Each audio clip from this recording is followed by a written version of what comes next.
She didn't ask for love, just presence. She didn't demand promises, just respect.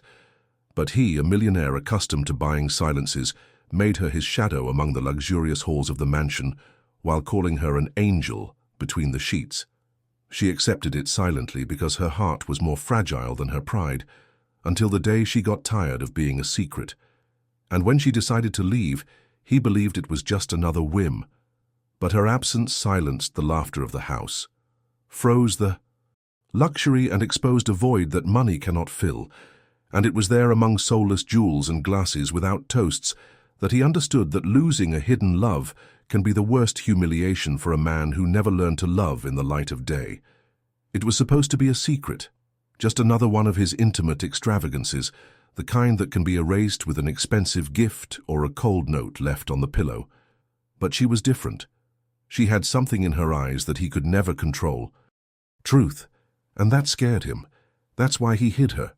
Because deep down he knew that if others saw what he saw in her, they would understand that he, the great untouchable millionaire, depended on someone too simple for his image and too powerful for his ego. But life has a curious way of giving back what we deny to others. And when she stopped accepting crumbs, he not only lost the angel of the bedroom, but he discovered, in the cruelest way, that there are loneliness that not even luxury can disguise. If you feel that this story has something to say to you, like the video, subscribe to the channel and come with us, because what is to come may speak directly to your heart. The autumn wind blew hard on the avenues of Weston, an elegant neighborhood on the outskirts of Boston, where mansions sat silently behind iron fences and perfectly trimmed hedges. The dry leaves dragged memories along the sidewalk, and there, in a white apron and a calm expression, Isabel pushed the wheelchair of Mrs. Margaret Delacroix, mother of one of the most influential businessmen in the region. Born in the interior of Texas, the daughter of Mexican immigrants, Isabel had grown up with limitations and contained dreams. But there, in that immense garden, she felt small, yet not fragile. She worked with dignity, treating the elderly woman with a tenderness that none of the previous caregivers had managed to maintain. The silence of the house was broken only by the formal footsteps of the employees and the occasional sound of the piano coming from the upper floor, where he, Richard Delacroix, spent hours writing merger reports, with cold eyes and quick fingers, oblivious to the world outside. It was on one of those afternoons that their eyes met. He had come down unpretentiously to get a glass of wine, and saw her holding his mother's hand with a patience he had never seen in anyone. She didn't notice it right away, but when she did, she just smiled. A smile without interest, without artifice, without ambition, and that was exactly what disconcerted him. Richard, accustomed to women who studied their words before speaking, found in Isabel an enigma that he didn't seek to decipher. She was serene, but not submissive, polite, but not afraid to look him in the eye. And there was something in her eyes that made him feel less powerful and more human, something he didn't know whether to admire or fear. In the following days, she began to come down more. Frequently, she would order coffees that she never drank. She would ask irrelevant questions about her mother's medicines. He watched her in silence, trying to understand why her presence disturbed him so much. Isabel, in turn, noticed his approach, but pretended not to notice. She continued steadfastly with her work, even when the air began to change inside the house. The garden seemed to bloom differently. The once empty hallways now carried a new kind of energy, tension and expectation. And, without anyone saying anything, what had been just routine began to transform into a silent, dangerous and inevitable dance. He was the heir to an empire. She, the invisible woman in the back of the house. But between them, something stronger than social conventions began to emerge, subtly, almost clandestinely. And what should have been just the curiosity of a boss would soon become the most intense and most secret passion of their lives.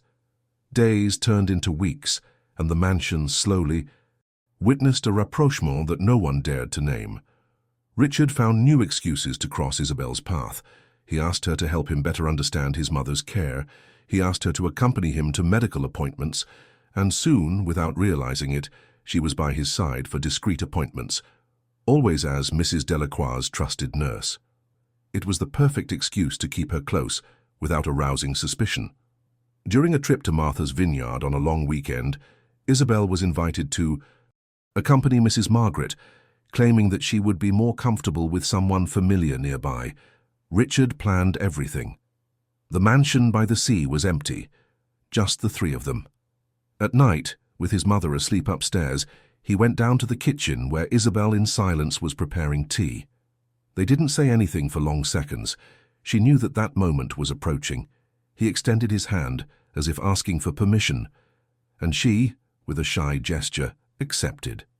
It was their first kiss, unexpected, intense, restrained, and forbidden. From then on, nothing would be the same. They returned to Boston on Sunday night, pretending to be normal, but carrying a secret pact in their eyes. Richard started calling her Angel, but only in his bedroom. In the hallways of the house, they continued to treat him coldly, functionally, as if nothing had happened. She understood, or she thought she understood. After all, he was a public figure, well known, surrounded by influential people. And she was just her mother's caregiver. Still, every gesture he made at night seemed to promise something. He touched her tenderly, complimented her soft voice, said he didn't trust anyone else.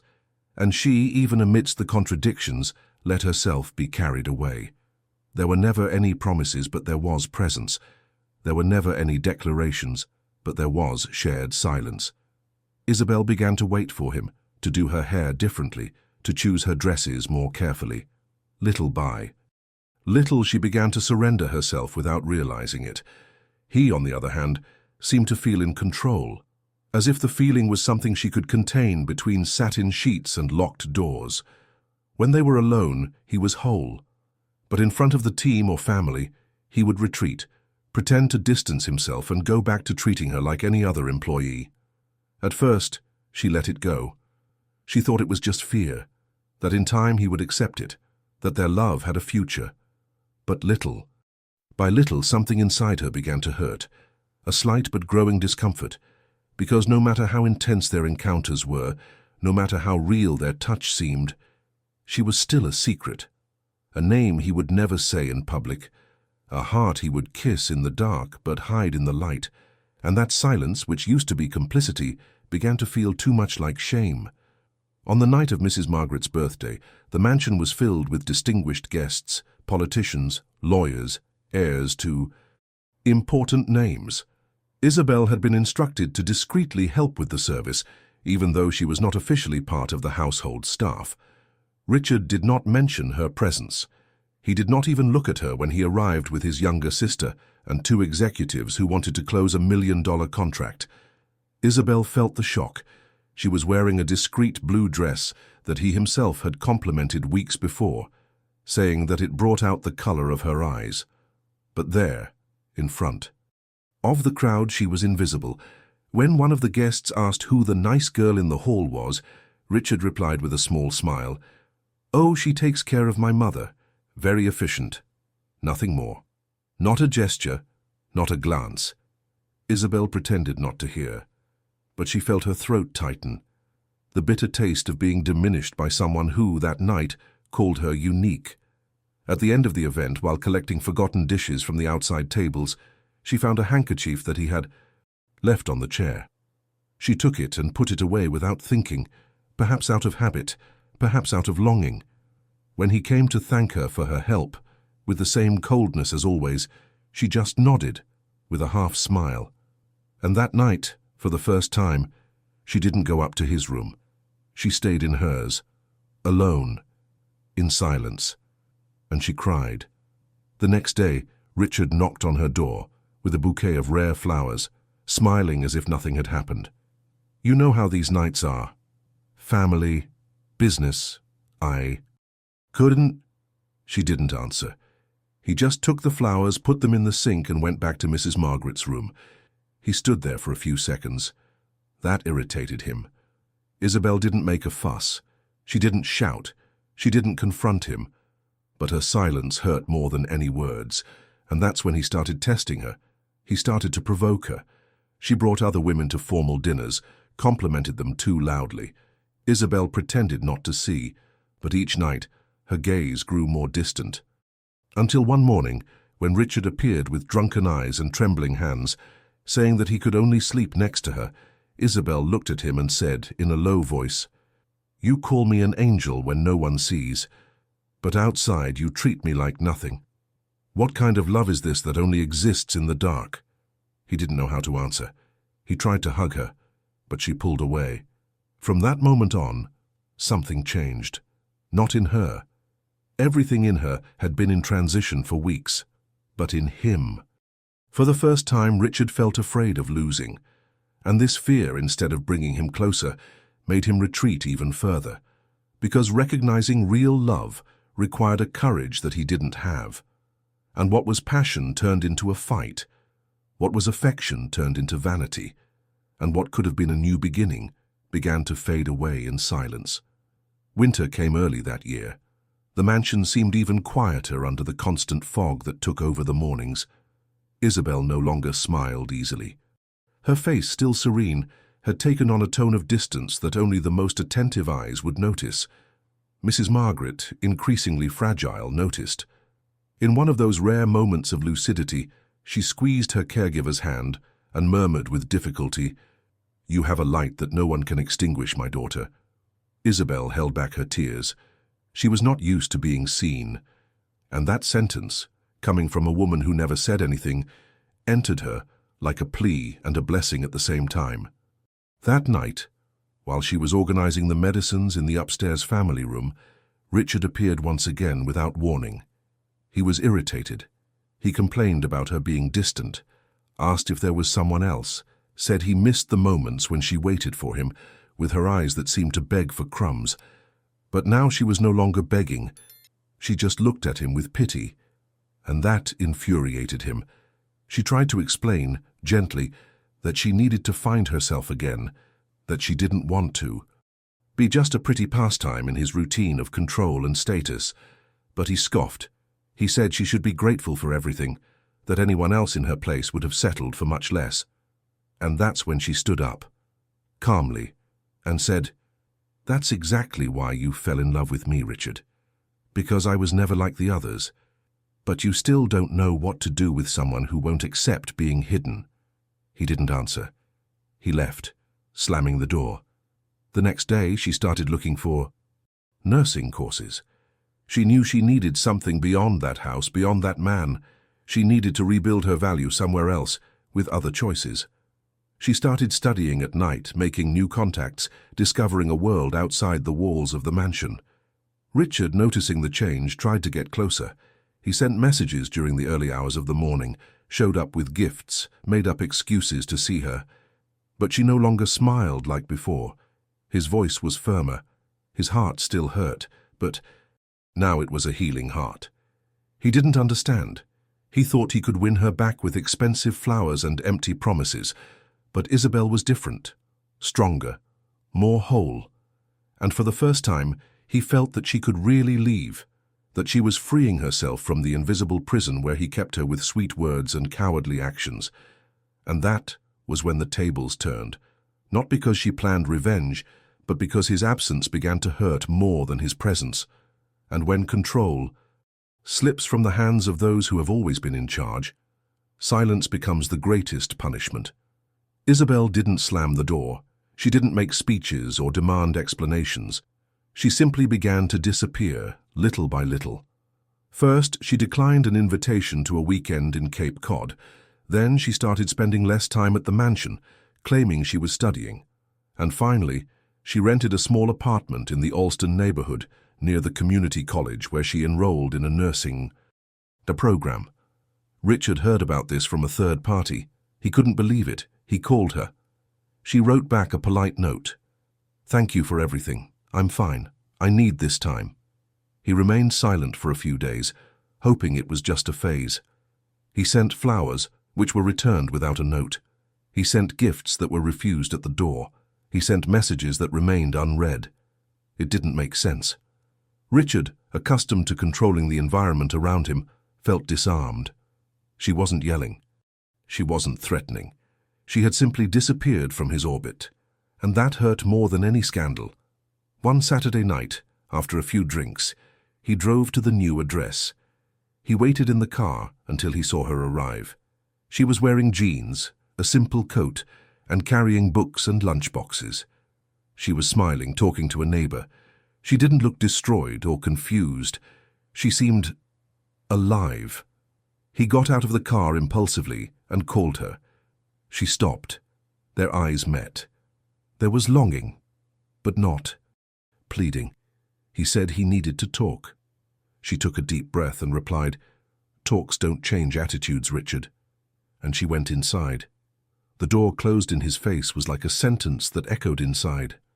On Monday, he showed up at the mansion with another woman, a loud socialite who talked loudly and laughed too much. The employees understood. It was a provocation. But even amidst the forced laughter and staged compliments, Richard seemed restless. He told her to check her cell phone every 5 minutes as if he was waiting for something, but Isabel didn't respond. Days later, at a meeting with investors, he lost his concentration. He forgot data, stuttered, and left in the middle of the presentation. The partners were worried. One of them, a closer friend, asked if everything was okay. He smiled and said it was just tiredness. But inside, the world was falling apart. It wasn't just because of her. It was because of everything she represented. Isabel was the only real thing in a plastic universe, full of fake smiles and shallow relationships. And now she was far away, untouchable, free, and he was finally starting to taste the emptiness he had always spread. In Isabel's absence, the mansion lost the shine she herself didn't even know she had. The hallway seemed darker even during the day. The flowers in the garden, which she had once carefully tended, were left in the apathetic hands of an outsourced gardener. Mrs. Margaret, now in a more advanced state of weakness, began to fall silent more often, as if she realized that the soul of the house had departed along with the caretaker, who treated her with more love than her own children. Richard tried to hide it. He threw himself into work with unusual aggressiveness. He closed million-dollar deals, traveled through parties, filled his time with everything he could to avoid what haunted him most: time. Because it was passing, and she didn't come back. One night, returning from a charity event, he found the house dark. He went upstairs slowly, taking off his shoes, and entered the bedroom. He was alone. Absolute silence. And then he smelled it. A trace of her perfume still lingered on the pillowcase, which, despite having been changed, held the memory of someone who had once inhabited it with tenderness. He lay down, curled up, alone. For the first time in years, he felt afraid of the dark. Not the darkness of the room, but the darkness that was growing inside him. In the following days, he tried to fill the void with other presences. Women who laughed at his unfunny jokes, who pretended to be interested in his stories, and were impressed by his dinners planned by his advisors. But none of them could silence the echo of the absence that Isabel had left behind. Everything sounded false. Everything was excessive. Isabel, with her simplicity, had disarmed him, and now that she was gone, he felt naked. No excuses, no distractions. One late afternoon, he parked in front of the clinic where he had learned she was an intern. He stayed in the car. He watched her leave, chatting with colleagues, laughing freely, wearing a simple lab coat and her hair tied up. She seemed to have found a world where she didn't need to be smaller to fit in. He got out and walked toward her, but stopped when he saw her helping a lady cross the street. The gesture, so natural, so pure, disarmed him. He went back to the car without saying anything. That night, at home, he wrote a letter that he never sent. In it, he said, "Perhaps my biggest mistake was hiding from everyone the only person who made me feel something real." He burned the paper later. He still couldn't accept that he had lost her. "I still believed that with time she would come back. But I didn't know that love, when it wakes up and doesn't sleep in the same place twice." Isabel had never been one to seek revenge. She had no desire to humiliate or retaliate, but there was something in her current posture that cut deeper than any scream. She kept moving forward, with ease, with dignity. And Richard, from the height of his wounded arrogance, began to feel the weight of each choice he had made. The clinic where she worked now published short videos with excerpts of motivational lectures for terminally ill patients, and in them Isabel appeared, serene, confident, human. She was no longer the invisible caregiver at the mansion. She was the woman who gave hope back to those who had given up. Her name circulated among health professionals as a reference for empathy. And this public recognition, so pure, so foreign to him, made Richard plunge into an anguish he could not name. She began to appear in places where he thought she might be. An art exhibition in the city centre, a lecture on palliative care at a university, even afternoon masses that she used to attend, always in silence, always from afar. And even when he couldn't find her, he felt her absence like a scream. It was as if the entire city carried traces of her, and he was the only one who could no longer touch her. One day he passed by the clinic and saw a sign at the entrance, Blood Donation Day with volunteer support from the Isabel C team. Her name, now printed, visible, carried weight, value, and recognition. He parked on the other side of the street. He watched her arrive, smiling with a group of students, lab coat folded in her arms, hair loose. She no longer seemed like the woman who had once anxiously awaited. Footsteps on the mansion's stairs, she seemed whole, untouchable. The desire to go down, to call out, to try one more time, was stuck in his throat. He no longer knew how to get there. And this not knowing, coming from a man who had always had the world at his feet, was the true punishment. In the following weeks he began to write a book, a novel, he told himself. But in truth, it was a confession. He wrote about a man who didn't know how to love, about a woman who shone even when hidden. It was his way of not going crazy, of turning guilt into words, but each chapter seemed to hurt more, because in writing about what he had lost, he began to understand, and understanding, for some, is the last stage of loneliness. Mrs. Margaret's death came as if time had suspended the mansion for a few minutes. It was winter again. The same mist of old days enveloped the trees in the garden, but now without any trace of human warmth. Richard was silent when he received the news. He didn't cry. He didn't scream. He just walked slowly downstairs, sat in the library chair and remained there for hours, staring into space. The house, once alive with Isabel's care, was now pure echo. It was the family lawyer who contacted the clinic. Isabel answered the phone with the serenity of someone who no longer belonged to that past. She said few words, and she confirmed her presence at the wake. On the day of the ceremony, Richard was surrounded by illustrious figures, but he felt completely alone. When he saw her, his heart raced in an uncontrolled, almost youthful way. She was dressed in black, her hair tied with a simple ribbon, and her gaze was serene. She greeted those present politely, said a brief prayer before the coffin, and walked away to a corner of the chapel. There was no bitterness on her face. There was something deeper. Peace. He came closer.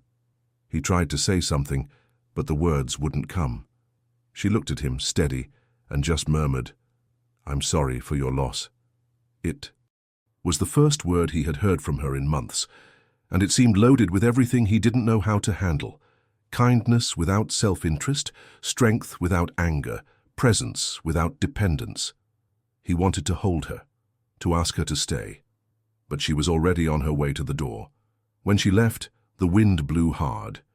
Richard remained in the same place, his hands shaking, as if he had just lost not only his mother, but the last bridge to something real. That night, the mansion had no visitors, no dinner, no beautiful women to pose with on social media. Just him, a man surrounded by luxury, kneeling in his mother's dark room, hugging a pillow that still held traces of the perfume of the only woman who had once taught him, without words, what love was. But now it was too late, because the love he hid in fear of losing control had left him without control of himself. After the wake, the days dragged on, as if every minute were a cruel reminder of what he had wasted. Richard tried to concentrate on his work, but his focus slipped through his fingers like warm water. He no longer found pleasure in meetings, parties, or contracts. The house seemed too big, too quiet. At night, the hallways echoed with his own footsteps, and the sound of cutlery at dinner was the only dialogue left. There was no one left to write secret notes to or buy flowers for. Everything had returned to emptiness, but the emptiness now hurt. So, on a cloudy Tuesday morning, he decided to go to the clinic. He didn't send a warning, he didn't call ahead. He just showed up like someone clinging to the last chance to repair what had already been destroyed. He sat down at the reception desk, his heart beating wildly, and asked to speak to Isabel. The receptionist smiled and said she was on call but would check if she could leave. He waited and waited for almost 20 minutes until she showed up, with her white lab coat, her hair loose and tied with a single blue clip. There was a serenity about her that immediately disarmed him. He stood up. He tried to smile. She didn't come any closer. She kept the distance of someone who has learned to protect herself. "What did you come here for, Richard?" Her voice wasn't aggressive. It was firm, clear. He stuttered.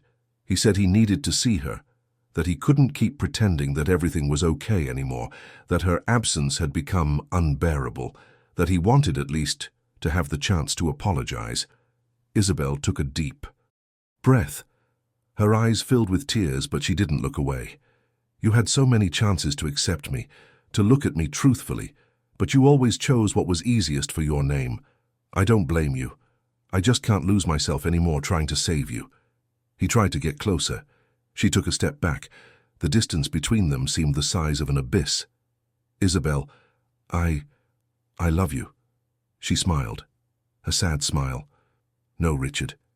You loved what I gave you. The silence, the loyalty, the care.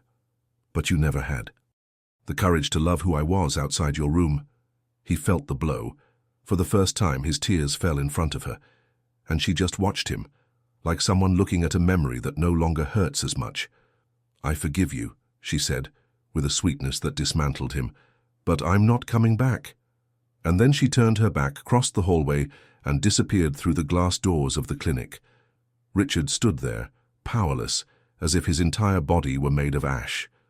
The receptionist, not understanding, offered him a glass of water. He didn't accept. He walked away slowly, like someone carrying the weight of all the unspoken words on his back. And that afternoon, for the first time, he understood what it means to lose someone who didn't beg to be loved, but only wanted to be seen. Time passed, but not the pain. For some, time heals. For Richard, it only opened the wound. Every week, something reminded him of Isabel. The chamomile tea she made on cold nights, the way she folded, the sheets, the instrumental music she played softly while she read. He tried to live, he really did. He traveled abroad. He got involved in social projects to find some meaning. He flirted with interesting women. He read books on spirituality. But it all seemed like a failed attempt to replace truth with polite distractions. Isabel was present even in absence. She was a living memory. She was an absence that burned. Meanwhile, she was rebuilding her life miles away. She moved to Providence, Rhode Island.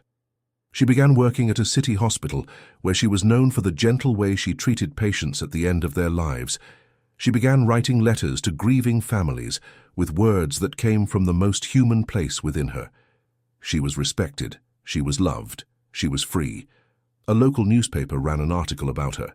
Title, "The Nurse Who Heals with Her Heart." Richard read it by chance, while browsing the web one aimlessly. The image of her, smiling in black and white, with an elderly man holding her hand, struck him like a thunderbolt. He read each line as if they were verses from a book written for him. The reporter described how she sang softly to patients afraid of leaving, how she offered silence when words were useless. There was a woman there who no longer needed to be proven. She was, and that destroyed him. He closed the computer and cried. Ugly, awkwardly, like he had never cried before, not even at his mother's funeral, because the pain now had a name. And the name was regret. For days he thought about going to her, just to tell her he was proud, that she really was everything he had once tried to hide, but never was, because he understood for the first time that there are absences that cannot be filled with words, and that the silence of someone who chose to leave with dignity speaks louder than any apology. He began visiting hospitals as a volunteer.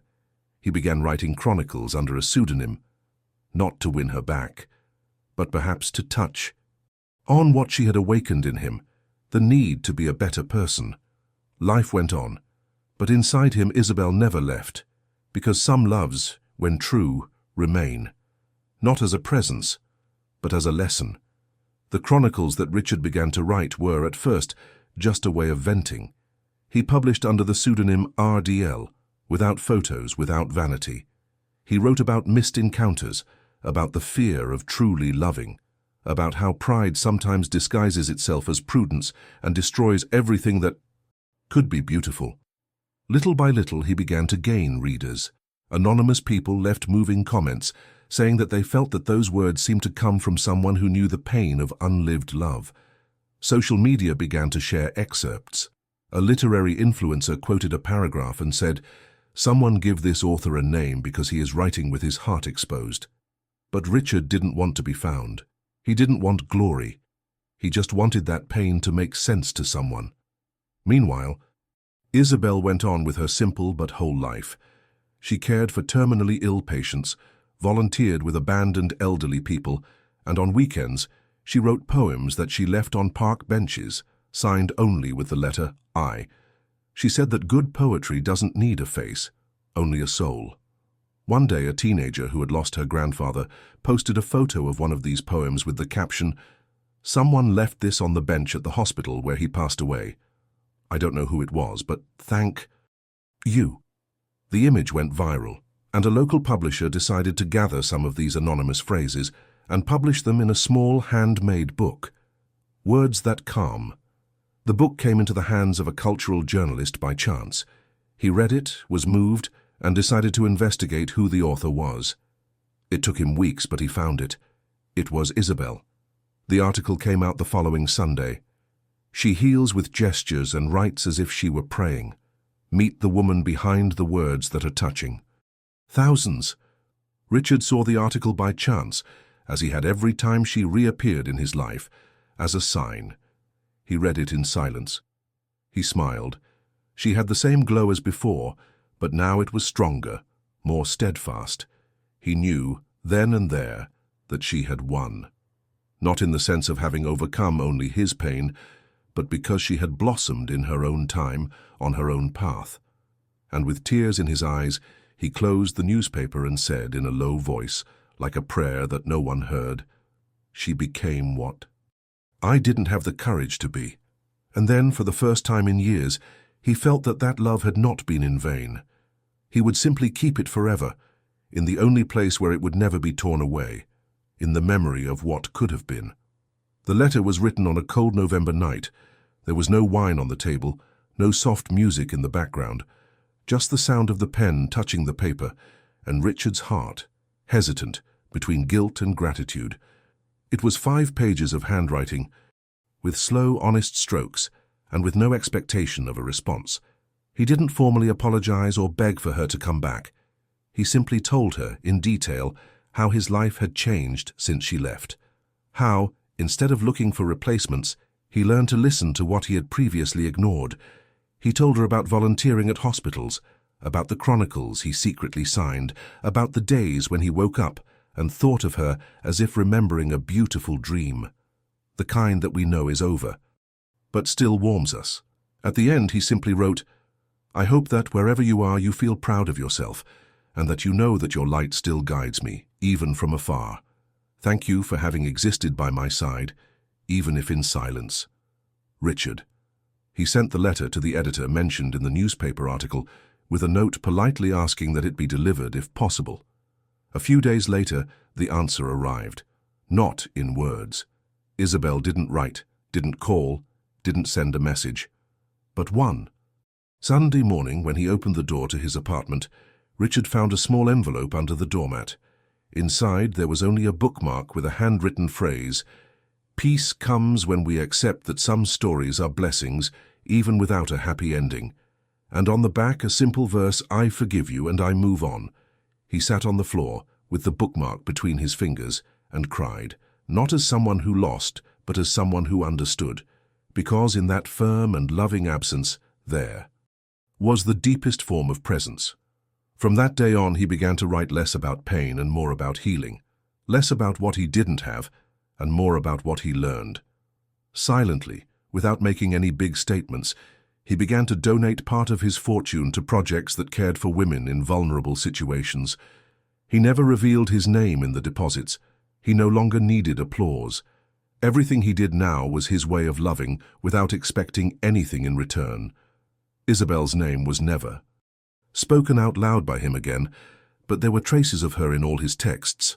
And whenever someone asked who had inspired him to change, he would just smile and say, "Someone who loved me enough to leave." And this recognition, even if belated, was his way of beginning to repair what he had not had the courage to sustain. Because true love, he understood late, is not the one that holds us back, but the one that sets us free. Years passed. The city moved on. The buildings grew. The faces changed. But some stories remained on the street corners, floating like dust that refused to settle. Richard, now with grey hair and a calmer look, was no longer the man who had once caused a stir. He went unnoticed in the cafes, walked only in the mornings, and preferred to listen rather than talk. His fortune was still there, but it was less important. The house in Weston was donated to a shelter. He moved into a modest apartment near an independent bookstore, where he left copies of his chronicles in manila envelopes with the initials RDL handwritten on them. One Saturday, as he entered the bookstore, he saw a poster hanging near the window. Exhibition, Poetics of Silence, visual works inspired by real stories of love and loss. The poster's central image was a painting painted in shades of blue and gold. It was a female silhouette sitting on the edge of an open window, her face turned toward the light, as if waiting for something that didn't need to arrive. The title, Angel in the Shadows. Richard stopped. His breath caught for a moment. He recognized that outline, that light, that absence. He entered the gallery the following Sunday. The space was simple, almost silent. On one of the walls, besides the painting, there was a plaque with a curatorial text. This work was donated by an anonymous nurse to the community studio with the following note, painted at a time when I needed to relearn how to exist. May it serve as a reminder that the most beautiful light is the one that no one can hide. Next to the painting was a bench. Richard sat down. He stayed there for almost an hour without saying anything, just looking. At some point, an elderly woman with a flowery scarf on her head sat down next to him. She smiled and said, "You know, there are works that seem made for us, right?" He smiled back and replied in a choked voice, "That was it." The woman stood up, left a leaflet on his lap, and left. The paper contained a schedule for a closing lecture for the exhibition, with the artist responsible for some of the works, a woman who signed her name only as I.C. He didn't go. He could have gone. He could have seen her one more time. But there was no need. That painting was the embrace that never happened, the answer he had already understood. Because life has delicate ways of teaching. He had hidden Isabel from the light out of fear. Now, she was the light for dozens, hundreds of people. And him. He learned to be a shadow that doesn't weigh. He spent the rest of his days writing in old notebooks, planting flowers on the terrace of the building, and leaving books in the squares with dedications for strangers. Sometimes I would write the same sentence. Loving in silence is not always cowardice. Sometimes it is repair.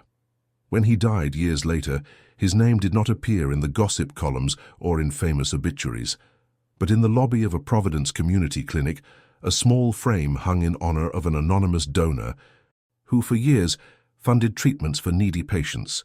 Inside it a single quote, "Thank you for existing even if only for a moment." And right in the bottom corner, almost imperceptible, 3 discreet letters written in pencil, I.C. And so, without scandal, without return, without audience, she offered him the ultimate forgiveness. The love he failed to protect became the most silent and most eternal lesson she ever left. If this story touched your heart in any way, Leave a like so that more people can feel this message too. Write in the comments. True love does not hide, and share your opinion. Your voice is an essential part of this channel. Don't forget to subscribe now and activate the bell so you don't miss the next scripts. And if you want to feel even more excitement, click on the video that is appearing on the screen now, because the next story will speak to what you have been keeping silent for a long time.